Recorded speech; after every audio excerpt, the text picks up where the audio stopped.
تلاوت کے بغیر کوئی دن نہ گزرتا تھا۔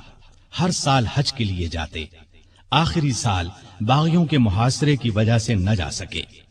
لکھنا پڑھنا جانتے تھے، وحی کی کتابت بھی کرتے تھے۔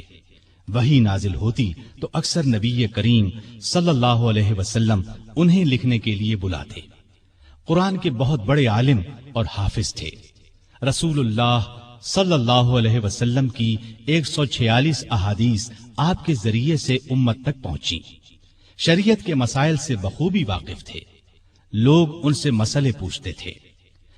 نبی کریم صلی اللہ علیہ وسلم کی دوسری بیٹی سیدہ ام کلثوم کی وفات کے بعد آپ نے کچھ اور نکاح بھی کیے۔ 9 یا 7 بیٹیاں اور 8 بیٹے ہوئے۔ 2 بیٹے بچپن ہی میں فوت ہو گئے۔ ان کے ایک بیٹے ابان نے شہرت پائی، بنو امیہ کی حکومت میں اونچے عہدوں پر کام کیا۔ حیا سیدنا عثمان میں بہت زیادہ تھی، حتیٰ کہ فرشتے بھی ان سے حیا کرتے تھے۔ اللہ کا خوف بہت تھا، موت، قبر اور قیامت کا ہر وقت خیال رہتا۔ آپ کی سخاوت انتہا کو پہنچی ہوئی تھی، کوئی دن ایسا نہیں گزرتا تھا جس میں وہ خیرات نہ کرتے ہوں۔ وہ اللہ تعالیٰ کے اس ارشاد کی مکمل تصویر تھے۔ جو لوگ ضرورت مندوں کے لیے دل کو تنگ کیے بغیر اپنا مال خرچ کرتے ہیں وہی کامیاب ہیں۔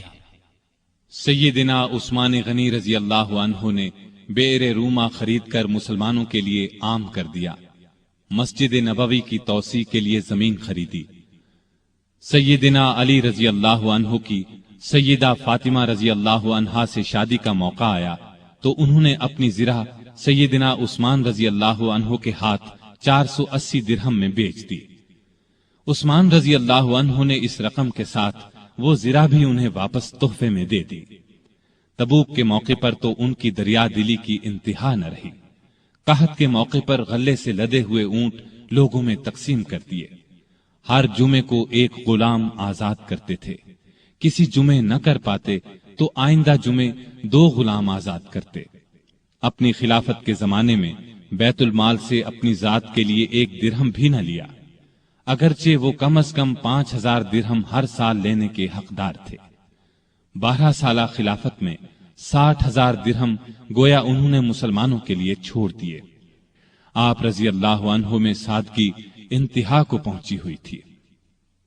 اپنے کام اپنے ہاتھوں سے کرتے تھے۔ ایک مرتبہ ایک غلام نے سیدنا عثمان غنی رضی اللہ عنہ کو دعوت دی۔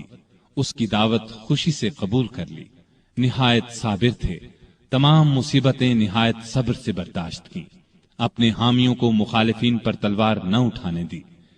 نبی اکرم صلی اللہ علیہ وسلم سے آپ کو بے انتہا محبت تھی۔ ایک مرتبہ نبی کریم صلی اللہ علیہ وسلم کے گھر میں 4 دن کا فاقہ تھا۔ سیدنا عثمان غنی رضی اللہ عنہ کو پتہ چلا تو فوراً بہت سا آٹا، کھجوریں، 1 بکرا اور 300 درہم لے کر حضور صلی اللہ علیہ وسلم کے گھر پہنچے۔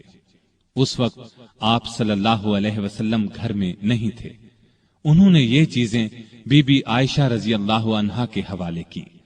تھوڑی دیر بعد کچھ روٹیاں اور بھنا ہوا گوشت بھی دے آئے۔ نبی صلی اللہ علیہ وسلم گھر تشریف لائے تو سیدہ عائشہ صدیقہ رضی اللہ عنہا نے آپ صلی اللہ علیہ وسلم کو بتایا کہ عثمان یہ سامان دے گئے ہیں۔ آپ صلی اللہ علیہ وسلم یہ سن کر گھر نہیں ٹھہرے، فوراً مسجد میں تشریف لے گئے اور ہاتھ اٹھا کر دعا مانگی، اے اللہ، میں عثمان سے راضی ہو گیا ہوں، تو بھی عثمان سے راضی ہو جا۔ یہ الفاظ نبی کریم صلی اللہ علیہ وسلم نے 3 بار دہرائے۔ جس ہاتھ سے سیدنا عثمان غنی رضی اللہ عنہ نے نبی کریم صلی اللہ علیہ وسلم سے بیعت کی تھی، اس ہاتھ سے ساری زندگی گندی چیز کو نہیں چھوا۔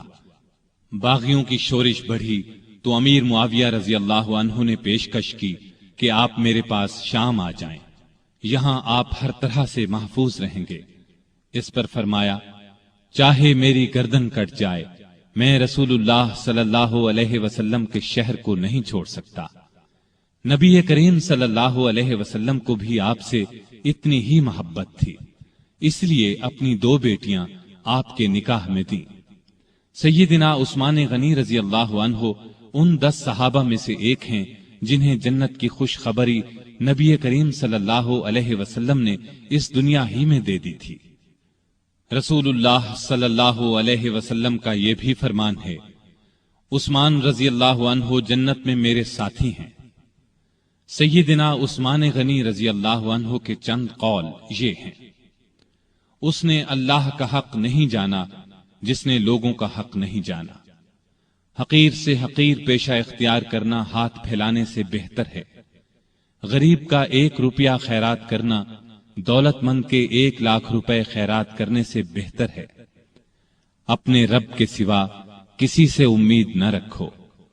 گناہ کسی نہ کسی صورت دل کو بے قرار رکھتا ہے۔ سب سے برا آدمی وہ ہے جو لوگوں کی برائیاں بیان کرتا پھرے۔ اللہ تعالی سیدنا عثمان غنی رضی اللہ عنہ پر رحمتیں نازل فرمائے، آمین۔